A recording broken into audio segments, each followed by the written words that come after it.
राजनीति विज्ञान की कक्षा में आप सभी का स्वागत है। आज के डिस्कशन का विषय है arguments in favour and against state autonomy. राज्य स्वायत्ता के पक्ष में और विपक्ष में कुछ तर्क। यह टॉपिक BA फर्स्ट ईयर के second same first option Indian politics से लिया गया। तो आइए आज के टॉपिक में हम डिस्कस करते हैं कि स्टेट ऑटोनॉमी क्या है, स्टेट ऑटोनॉमी के पक्ष में कौन से तर्क दिए जा सकते हैं, स्टेट ऑटोनॉमी के अगेंस्ट कौन से तर्क दिए जा सकते हैं। तो पहले हम स्टेट ऑटोनॉमी के जो पक्ष में तर्क दिए जा सकते हैं उन पर डिस्कस करेंगे कि स्टेट ऑटोनॉमी राज्य स्वायत्ता के पक्ष में कौन से तर्क दिए जा सकते हैं कि राज्य स्वायत्ता की मांगें सही हैं और राज्य उचित जो अपनी मांगें कर रहे हैं वो बिल्कुल उचित कर रहे हैं, और उनकी तर्क सहित व्याख्या हम करेंगे आज के लेक्चर में। राज्य स्वायत्ता के पक्ष में पहला तर्क यह है कि राज्यों को संपूर्ण विकास के लिए स्वायत्ता की मांग उचित है। यह राज्यों की स्वायत्ता के लिए न कि स्वतंत्रता के लिए, यानी राज्य स्वायत्ता जो है वो मांग बिल्कुल सही है, क्योंकि उनका अगर संपूर्ण विकास करना है राज्यों का तो राज्यों को आर्थिक मामलों में और ज़्यादा स्वायत्ता देने की आवश्यकता है, और ज़्यादा अधिकार देने की आवश्यकता है। और केंद्र सरकार का जो अनुचित हस्तक्षेप है वो पूरी तरह से रुकना चाहिए। राज्य अपने लिए कोई स्वतंत्रता नहीं मांग रही बल्कि स्वायत्ता मांग रही है, केंद्र सरकार के अंदर रहकर, भारतीय संप्रभुता के अंदर रहकर। राज्य स्वायत्ता के पक्ष में सेकंड मेजर जो आर्ग्यूमेंट है वो आर्टिकल 356 का दुरुपयोग है। राज्य सरकारों की ये मांग पूरी तरह से उचित है कि केंद्र सरकार आर्टिकल 356 का दुरुपयोग न करे, क्योंकि 1977 में जनता पार्टी ने और 1980 में फिर केंद्र की कांग्रेस सरकार ने, दोनों ही केंद्रीय सरकारों ने गैर राज्यों में गैर जो विपक्षी दलों की सरकारें थी उनको आर्टिकल 356 का दुरुपयोग किया उन राज्यों में। तो ये जो इम्प्लीमेंट है राजनीतिक बदले की भावना से किया जाना बिल्कुल गलत है, नाजायज़ है, इसलिए राज्य स्वायत्ता की मांग उचित है। राज्यपालों की भूमिका को लेकर भी राज्य स्वायत्ता की मांग लगातार उठती है, क्योंकि विपक्षी दलों वाली राज्य सरकारों में राज्यपाल की भूमिका का जो पक्षपातपूर्ण होना है वो राज्यों के लिए आक्रोश का विषय है, और राज्यों के लिए स्वायत्ता का विषय है, और अधिकारों के मांग की आवश्यकता का विषय है, और राज्यपाल को भी महाभियोग द्वारा हटाना जाना चाहिए।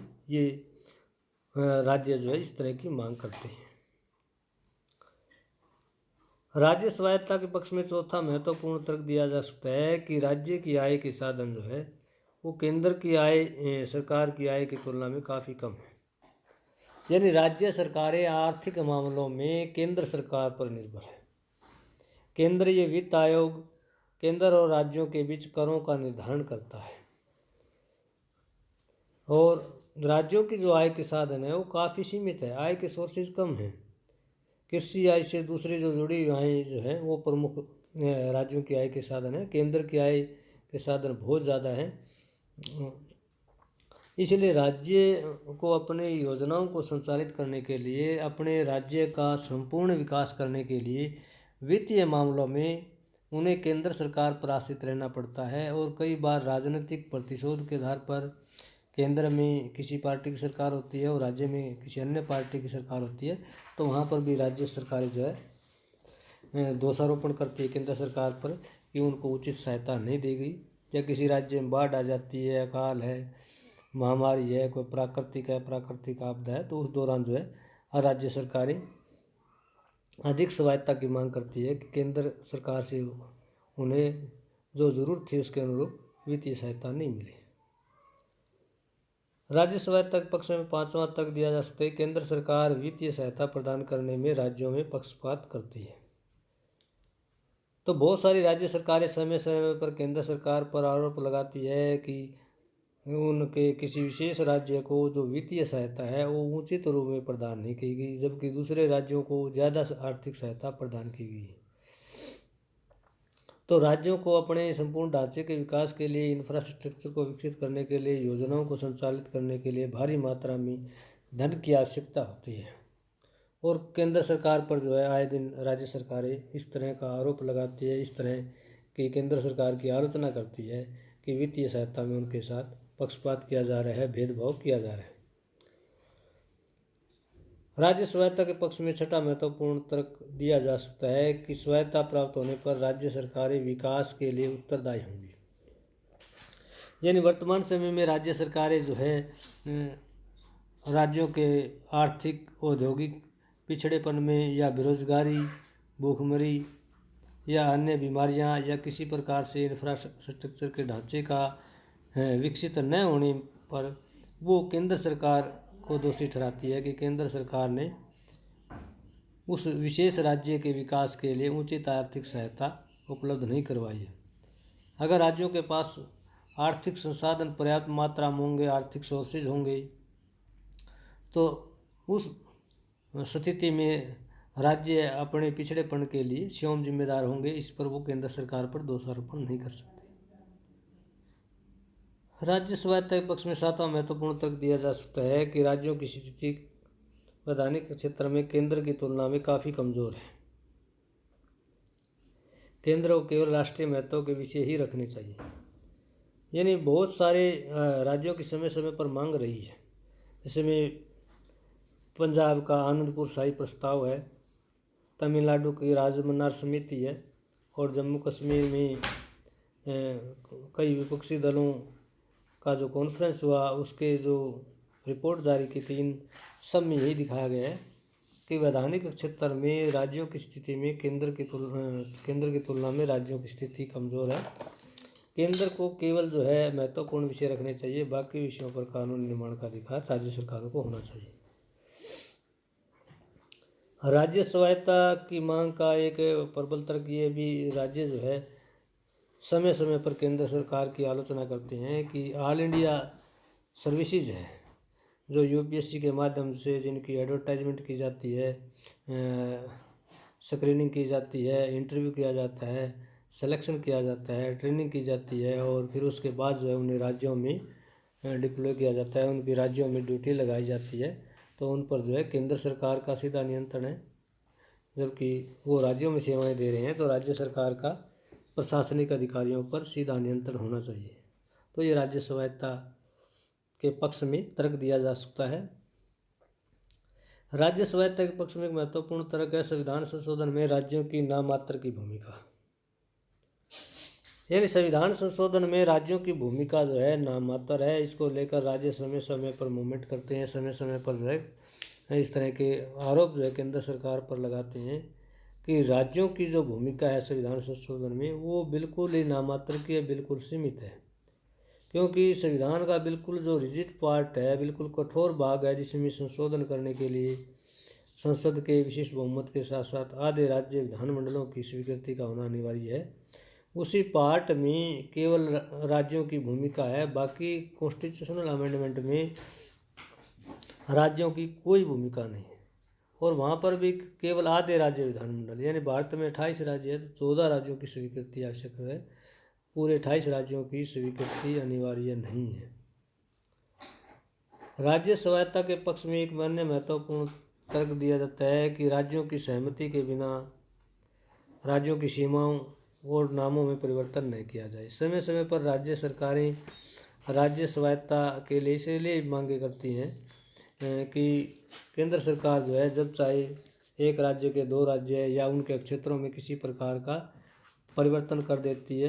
अभी जैसे लेटेस्ट उदाहरण अगस्त 2019 का है कि केंद्र सरकार ने जम्मू कश्मीर से रीऑर्गेनाइजेशन यानी आर्टिकल 370 को लगभग समाप्त कर दिया, और जम्मू कश्मीर का 2 जम्मू कश्मीर राज्य का 2 यूनियन टेरिटरी में विभाजन कर दिया। एक जम्मू कश्मीर, दूसरा जो है लद्दाख। तो इसको लेकर के जम्मू कश्मीर के जो लोग हैं उन्होंने केंद्र सरकार के जो निर्णय है, जो इम्प्लीमेंट है, उसकी आलोचना की। नेक्स्ट महत्वपूर्ण तर्क, वास्तविक संघीय शासन की स्थापना के लिए स्वायत्ता अधिक आवश्यक। राज्य स्वायत्ता के पक्ष में ये भी तर्क दिया जा सकता है कि समय समय पर राज्य सरकारें मांग करती है कि संघीय प्रणाली का एक नेचर, एक करेक्टर ये भी है कि राज्यों को बहुत ज़्यादा मात्रा में स्वायत्ता दी जानी चाहिए। भारत को वो राज्य सरकारें एक वास्तविक व्यवहारिक संघ नहीं मानती, क्योंकि जो वास्तविक संघ है वो अमेरिका का है, स्विस का है। वहाँ के राज्यों को बहुत ज़्यादा जो है स्वायत्ता दी गई है। राज्यों की अपनी नागरिकता है, अपनी सुप्रीम कोर्ट है, और राज्यों का जो केंद्र में जो है काफ़ी बड़ा प्रभाव है। इस तरह की व्यवस्था भारत में नहीं है। इसके साथ साथ अमेरिका के सेकंड चैम्बर सीनेट में वहाँ के राज्यों को इक्वल रिप्रेजेंटेशन दिया गया है, यानी प्रत्येक राज्य को 2 सीटें दी गई है। जबकि भारत में जो सेकंड चैम्बर जिसे हम राज्यसभा कहते हैं, उसमें उत्तर प्रदेश को 31 है, और उत्तर पूर्व के राज्य अगर असम को छोड़ दिया जाए तो 1-1 सीटें हैं। तो ये जो है जो रिप्रेजेंटेशन है वो पूरी तरह से अनइक्वल है। राज्य स्वायत्ता के पक्ष में एक महत्वपूर्ण तर्क आर्टिकल 249 है, जो राज्यों की वैधानिक स्थिति को कमज़ोर करता है। और बहुत सारी समय समय पर राज्य जब मूवमेंट करते हैं, राज्य सरकारें मूवमेंट करती हैं, आक्रोश उनमें व्यक्त होता है, तो आर्टिकल 249 को होता है कि किसी भी राज्य सूची के विषय को राष्ट्रीय महत्व का घोषित कर दिया जाता है, और कानून निर्माण का अधिकार जो है राज्य की बजाय केंद्र को प्राप्त हो जाता है। तो ये कुछ तर्क थे कि राज्य स्वायत्ता की जो मांग है उचित है या अनुचित है। राज्य स्वायत्ता की जो मांगे हैं वो उचित है, और इसके पक्ष में काफ़ी तर्क दिए गए हैं। अब इसी प्रश्न का दूसरा जो पार्ट है कि राज्य स्वायत्ता की मांग उचित नहीं बल्कि अनुचित है। अनुचित के पक्ष में कौन से तर्क दिए जा सकते हैं, या राज्य स्वायत्ता की मांग के पक्ष में कौन से तर्क दिए जा सकते हैं। कैसे हम कह सकते हैं कि राज्य स्वायत्ता की मांगे अवैध है, अनुचित है, व्यवहारिक नहीं है, अप्रासंगिक है। इसे पहला तर्क दिया जा सकता है कि संविधान की प्रकृति का उल्लंघन होगा, क्योंकि भारत एक राज्यों का संघ है, न कि राज्यों का परिसंघ। भारतीय संविधान के आर्टिकल 1 में यूनियन ऑफ स्टेट्स का शब्द का प्रयोग किया गया है, फेडरेशन ऑफ स्टेट का शब्द का प्रयोग नहीं किया गया। कि भारतीय जो राज्य हैं वो भारतीय संघ के अभिन्न अंग है, जिनको अलग नहीं किया जा सकता। इसलिए प्रकृति के बिल्कुल विरुद्ध है, राज्यों को इतनी ज़्यादा स्वायत्ता नहीं दी जा सकती। राज्य स्वायत्ता के विपक्ष में एक जो बड़ा तर्क है वो है देश की एकता अखंडता के लिए राज्य स्वायत्ता उचित नहीं है। इससे देश की संप्रभुता भी प्रभावित होती है। भारत का ये राजनीतिक इतिहास रहा है कि जब जब केंद्र सरकार कमज़ोर हुई है तो यहाँ पर विदेशी आक्रांताओं ने यहाँ की प्रशासनिक, राजनीतिक, आर्थिक व्यवस्था को छिन भिन किया है। इसलिए राजनीतिक इतिहास को ध्यान में रखते हुए देश के संविधान विशेषज्ञों ने देश की एकता के लिए, अखंडता के लिए, संप्रभुता के लिए केंद्र सरकार को जानबूझकर शक्तिशाली बनाया है। और राज्य स्वायत्ता इसलिए भी उचित नहीं कही जा सकती। अगर राज्यों को ज़्यादा स्वायत्ता देगी तो इससे संप्रभुता प्रभावित होगी, और इससे आगे बढ़ कर के राज्य स्वतंत्रता की मांग कर सकते हैं। राज्य स्वायत्ता के विपक्ष में एक महत्वपूर्ण जो तर्क है वो भारतीय संघवाद का ढांचा है, नकारात्मक रूप से प्रभावित होगा। इससे राज्यों का दर्जा स्वाधीन राज्यों से कम नहीं होगा। यानी भारतीय संघवाद में एक जो स्ट्रक्चर है वो नकारात्मक रूप से प्रभावित होगा। भारतीय संघवाद में संघ सूची, राज्य सूची, समवर्ती सूची के माध्यम से शक्तियों का बंटवारा किया गया। संघ सरकार अपने विषयों पर कानून निर्माण करती है, राज्य सरकारें अपने विषयों पर कानून का निर्माण करती है। अगर मैक्सिमम विषय राज्यों को दे दिए गए तो इससे जो है जो संघीय ढांचे की जो प्रकृति है वो नकारात्मक रूप से प्रभावित होगी। राज्य स्वायत्ता के पक्ष में चौथा महत्वपूर्ण तर्क दिया जा सकता है कि केंद्र सरकार राज्य की तुलना में कमज़ोर होगी।